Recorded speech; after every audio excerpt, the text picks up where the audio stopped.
Bonjour à tous. Bon, aujourd'hui on se retrouve sur le Pils-Goer. Alors, les premiers tours de roue. Ouais, je suis déjà allé faire les premiers tours de roue sur la route. Et je suis tombé en panne.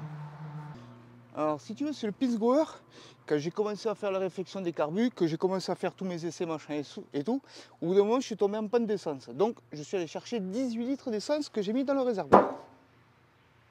18 litres d'essence. Après, j'ai commencé à régler tous mes carburateurs, machin, tatati tatata. Il était prêt à tourner, j'ai fini tous les remontages de tout ce qu'il y avait, prêt à passer au contrôle technique. Et là, je me suis dit, bon, il faut quand même l'essayer sur la route pour voir s'il tourne. Je pars, je fais quoi, 2 km en carafe. Bon, déjà, il ne tournait pas super bien. On aurait dit qu'il tournait sur 3 cylindres, j'en suis pas sûr, mais bon, voilà. Il y aura des contrôles à faire. Et il m'a fait comme s'il y avait une panne d'essence. On va démonter le réservoir et on va regarder ce qu'il y a dessous. Voilà. En plus, j'ai la jauge à essence qui ne fonctionne pas, donc ce sera l'occasion de regarder. Donc, c'est ce qu'on va voir, on va essayer de le dépanner. Et si on arrive à réparer, je t'amène avec moi ce coup-ci et on ira faire un tour sur la route. Voilà.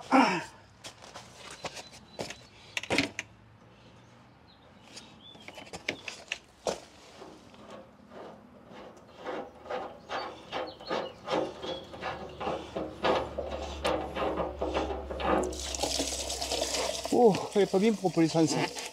Elle est pas bien belle, non?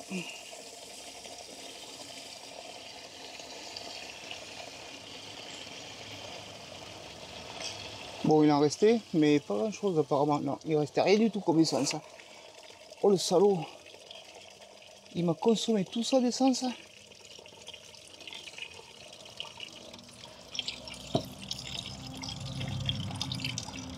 Alors l'essence, à savoir que je l'avais mis, elle était neuve. Ah non, ça pue ça, la poupette, c'est de l'essence. Donc là,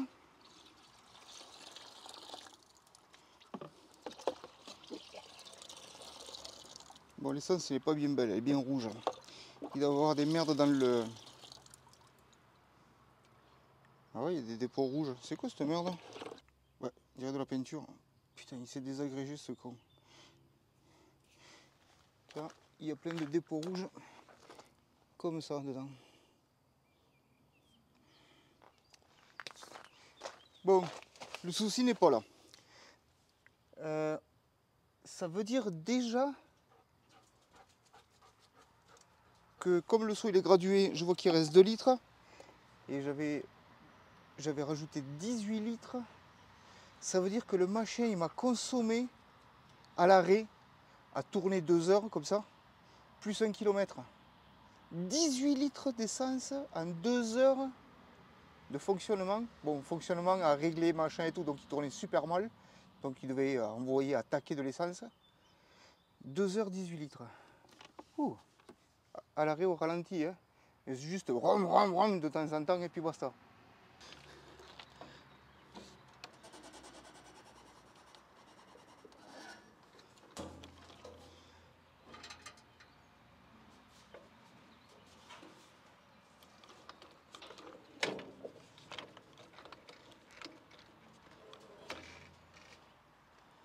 Bon, allez, j'ai enlevé la jauge plus l'arrivée d'essence. Donc là, on va aller voir un petit peu l'intérieur, tu vois.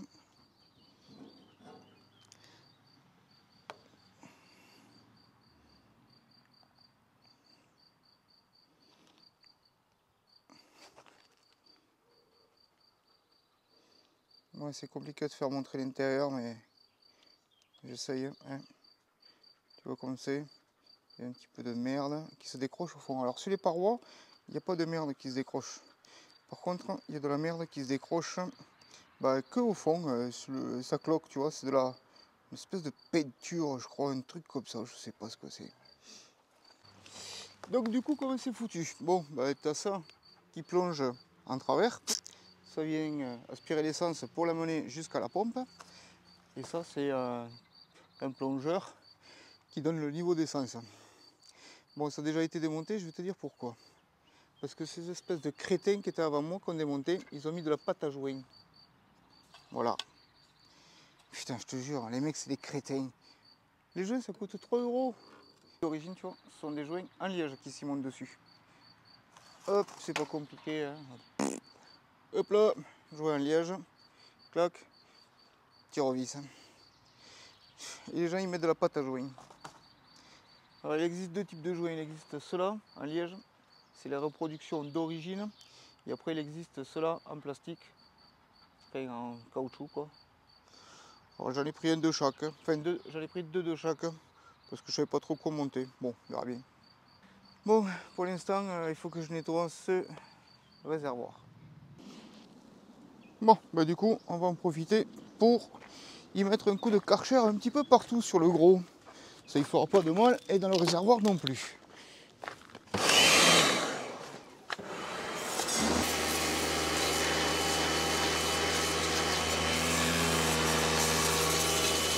Bon, maintenant que le réservoir est nettoyé, bon, il n'y a rien de compliqué. J'ai passé le Karcher dedans, toute la peinture qui est au fond, elle était écaillée, ça s'est enlevé. J'ai mis des heures à l'enlever et puis on n'en parle plus. Voilà, c'est propre à l'intérieur. Maintenant, il faut le remonter. Mais avant de le remonter, si tu veux, on va faire une modification sur le réservoir qui va nous servir. Ça,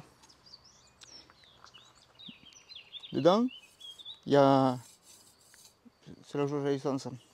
Dedans, il y a un cylindre. Enfin, dans le cylindre, il y a une résistance qui monte et qui descend sur une réglette, si tu veux. Et ça fait osciller la... Plus ça monte ou moins ça descend, ça fait osciller, si tu veux, une résistance qui est indiquée au tableau de bord avec une jauge à essence. Sauf que moi, la résistance, enfin la jauge à essence, alors, je l'ai testée, elle est bonne. Mais par contre, quand ça bouge dans tous les sens, machin, ainsi de suite, mon compteur, il fait comme ça. Je sais jamais, enfin, tu ne peux pas savoir où c'est qu'en est l'essence. C'est pas possible. C'est pour ça que je suis tombé en panne quand je suis allé faire le premier essai. Donc pour ça, il faut la remplacer. Pour ça, comment ça fonctionne? Ça fonctionne exactement comme celle-ci. Sauf que celle-là, si tu veux, tu as des trous, hop, je sais plus où c'est qui sont les trous. Bon bref, tu as des trous et tu as l'essence qui monte dedans et ce qui permet de faire osciller le cylindre qui est dedans. Celle-là, elle n'est pas dans un cylindre, elle est juste comme ça. Alors si tu veux, quand c'est connecté, alors ça fonctionne à la masse si tu veux. Donc tu as un fil de signal et tu as l'autre qui va se brancher à la masse. Donc en fin de compte, quand tu as le niveau qui monte, hop, comme ça, quand tu as le niveau qui monte, ben, ça fait osciller ta jauge d'essence. Avant de la monter dans le réservoir, on va aller voir un petit peu comment ça fonctionne si tu veux en réel, sur une batterie. Alors c'est pas compliqué à monter, hein. Hop, regarde, tu vois, tu as tous les schémas, même s'ils sont écrits en anglais, c'est largement compréhensible. Même moi si j'y arrive, tu peux y arriver. Il n'y a rien de compliqué, hein, tu vois. Relié sur la batterie là-bas, on va l'allumer pour te montrer ce que ça donne. Donc là on va le mettre à 0. Hop, ici. Voilà, on y branche. Elle s'allume, elle se... tac tac tac. Et là normalement elle devrait marquer 0. Comme elle est. Donc là on est bien à 0. Là-bas. Donc comme tu peux voir. Alors, à savoir que la sonde elle fonctionne comme ça. Si je fais un coup en haut vite fait et un coup en bas vite fait, ça ne va pas indiquer correctement. Tu es bien d'accord avec moi, les sondes, elles bougent petit à petit. Donc là, on va lui faire vers le milieu pour voir un petit peu. Voilà. Tac, t'as vu? Elle est réactive quand même la bestiole. Regarde.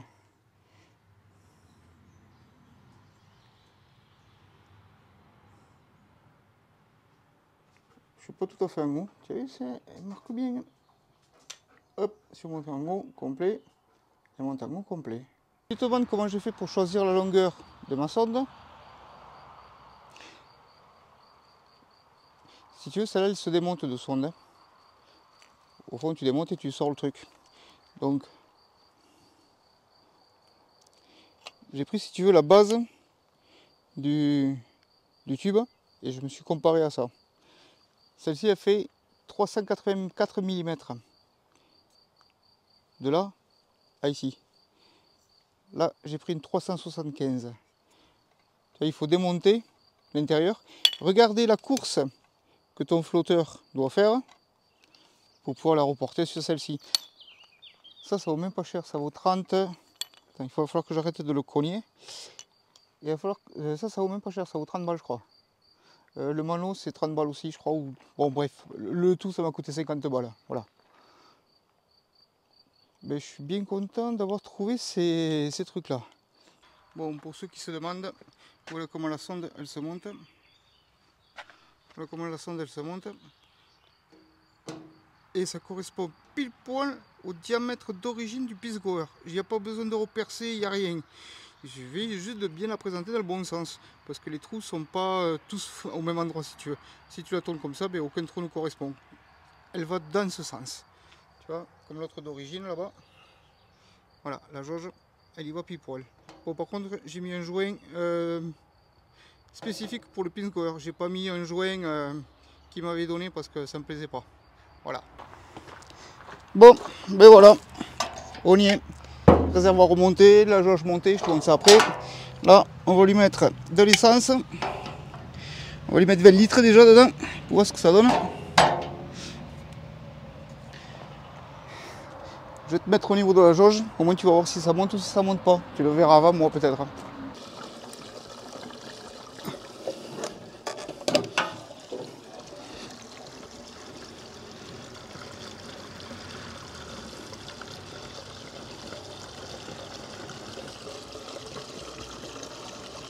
Je viens de lui mettre 17 litres. Je viens de regarder la jauge, elle n'a pas bougé.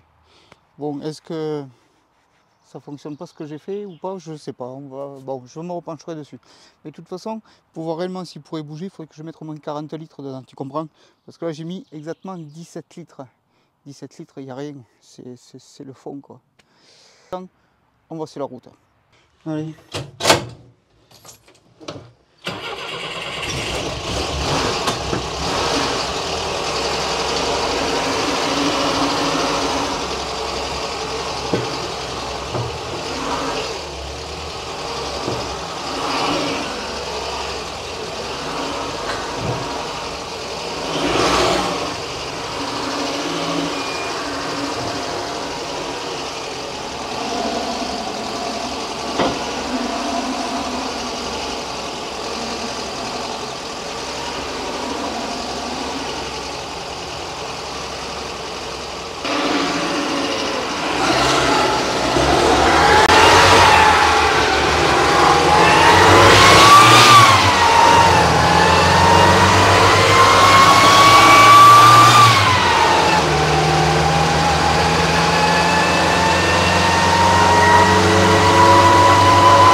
Pourquoi tu as voulu redémarrer, gros?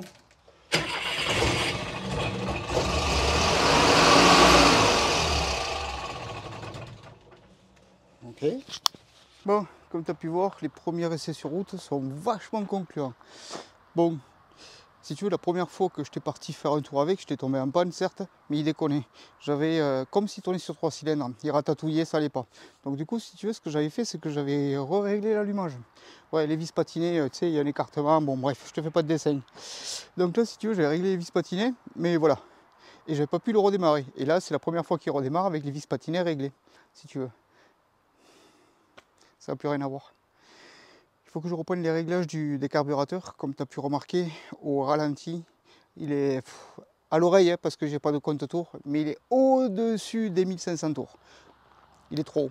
Donc il faut que je reprenne les réglages du carbu. Alors, on va juste reprendre le ralenti. Il n'y a rien d'extraordinaire. Bon, tout ça, je le ferai en dehors de la caméra.